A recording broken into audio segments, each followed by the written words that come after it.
generation rockers saying, you know, that's too tame, or that's like our mom's music. And that's where the frenetic energy of punk came from. At the same time, we took the hottest parts out of records that already existed and kind of pumped them up.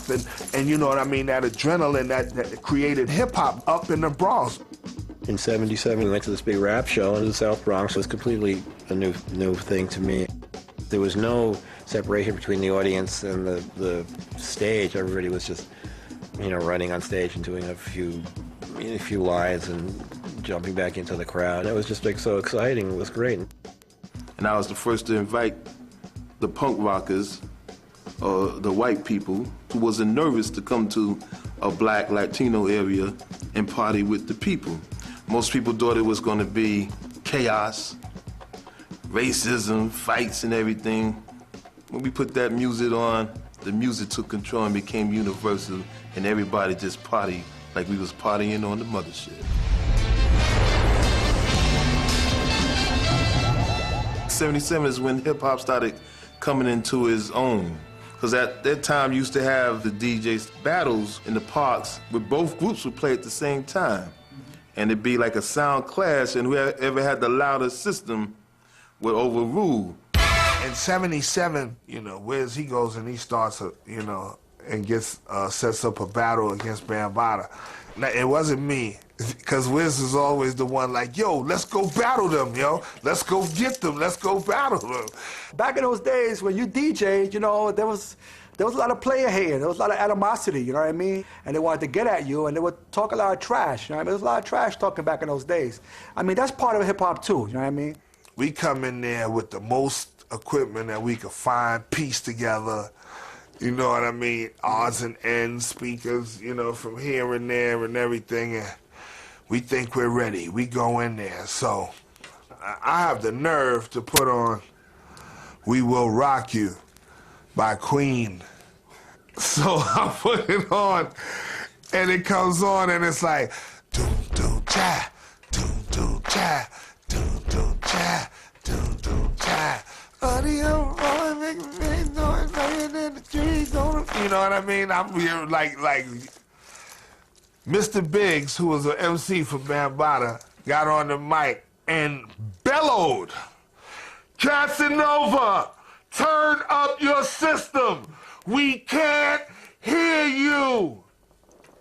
I'm like, okay, try to crank it up. Said, doom, doom, cha, doom, doom, cha, doom, doom, cha, doom, doom, cha. He was like, Casanova, we still can't hear you. This is what it sound like. Put on the same record. Boom, boom, cha, boom, boom, cha, boom, boom. Yo, we just like, okay, grab the wires. Let's, you know what I mean? Let's start unplugging shit. Like, yo, let's get out. Oh my God. It was, that was like one of the most humiliating things, but it was another one of those life lessons, man, and another thing that we survived in '77. You know what I mean? That could, another crew or another group, that would have been the end of them. You would have never heard of them again. They was done. They would have been done. But I pop up like toast, man.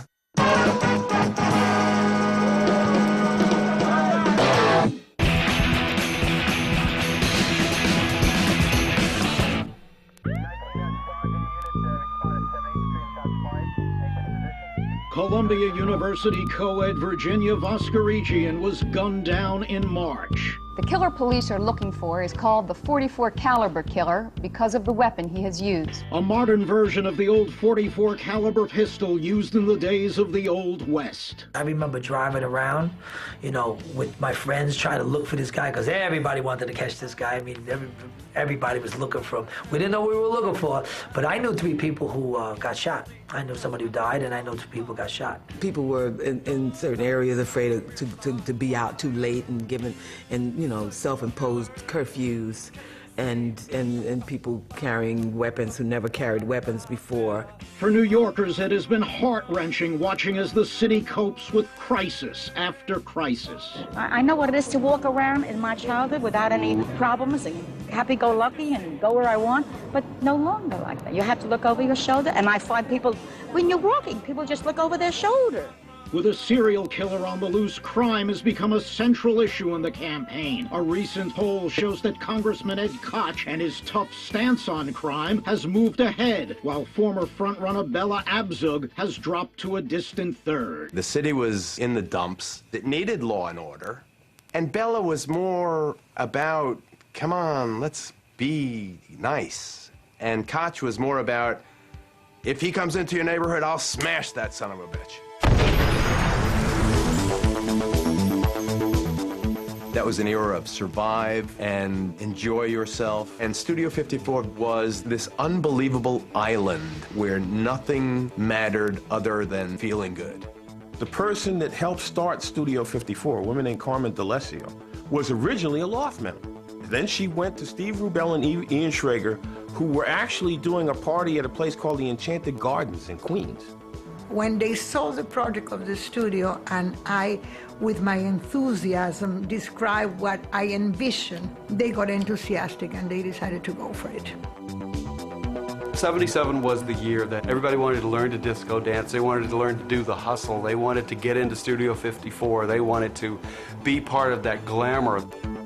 The Studio 54 was bigger than most clubs. It was built inside a theater, so it had a balcony, it had the bridge over the dance floor that would come out on rollers, and so there was people dancing on the dance floor and over the dance floor, and there were lights above the dance floor that would come down into the dance floor. And it had a Coke spoon swinging into the nose of a half moon.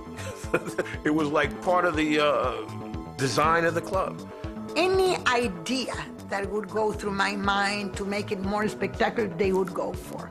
When Bianca Jagger celebrated the birthday, we conceived the idea of Lady Godiva on a white horse. So we had this girl stark naked on a white horse with her gold braids all the way to the floor.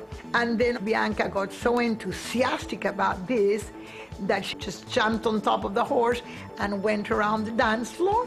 This grabbed the attention of all the photographers, and before we knew it, it was all over the world.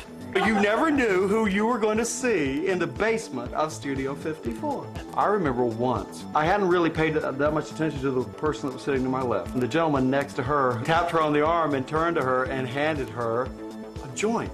She took it from him, very expertly, I might add. And when she handed it to me, I looked in her eyes, and I realized that I'm looking to the eyes of Lillian Carter, the mother of the President of the United States of America. I went there, yes. It was just bizarre. And inside were underage girls dancing in men's tailored shirts without anything else, and lots of very decadent-looking people doing decadent things. It had youth, booze, drugs, and hormones all combined. I definitely saw people going at it up in them balconies, I tell you. Sex was everywhere on any given evening. It was absolutely appropriate to go into the ladies' room and have sex with someone in one of the stalls and or do drugs with them. It's fabulous to be young in a moment in which you want to be irreverent and irresponsible and daring, and there are no consequences. A lot of clubs in New York had a lot of what was going on at 54. It was just Studio 4 sort of 54 made it really popular, and it sort of introduced it to the masses. It was the right time, it was the right moment, and we created magic.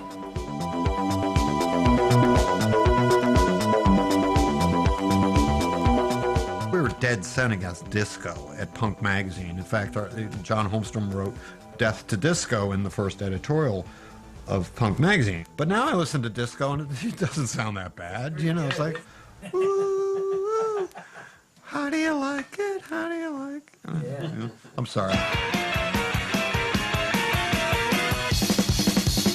I was a child who wanted all of so wild. Well, 1977 was definitely a watershed year for me personally. We recorded Blank Generation in 1977. That was really thrilling, doing that, making that record. And none of us had ever been in a recording studio before. So we were on top of the world, and we had a real big following at CBGB's, and, the stuff was starting to break around the world. I think Richard Hell, I think he wanted to be successful. I think he wanted to be a rock star. When I first heard Blank Generation, I thought that was going to be the anthem for the generation. And I remember when my daughter was born, all that was going through my mind was, I was saying, let me out of here. It's such a gamble when you get a face. I was saying, let me out of here before I was even born. It's such a gamble when you get a face. It's fascinating to observe what the mirror does, but when I died, it's for the wall and I've set a place. I belong to the blank generation. When punk started, A&R people, the record labels, would say, these people can't play. What a bunch of junk.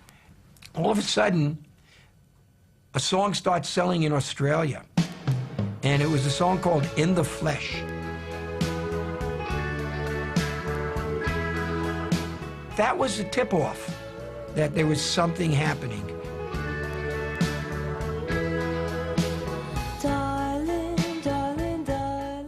And the story was that they played it by mistake, thinking they were playing the A side of the single. So needless to say, they weren't ready for punk rock or what we were doing, which was very raw compared to the one song that they had heard. The song got to #1 in Australia, which at that time might as well have been the moon to most Americans, but it was #1 somewhere. And if you could be #1 somewhere, you could be #1 anywhere. Suddenly we were shuttled around the world, and Debbie's image was everywhere, and most people saw what she looked like before they heard the music. And when we first went to England, everybody just went physically nuts at our shows. It was so exciting. And all of a sudden, everybody wanted to sign punk bands.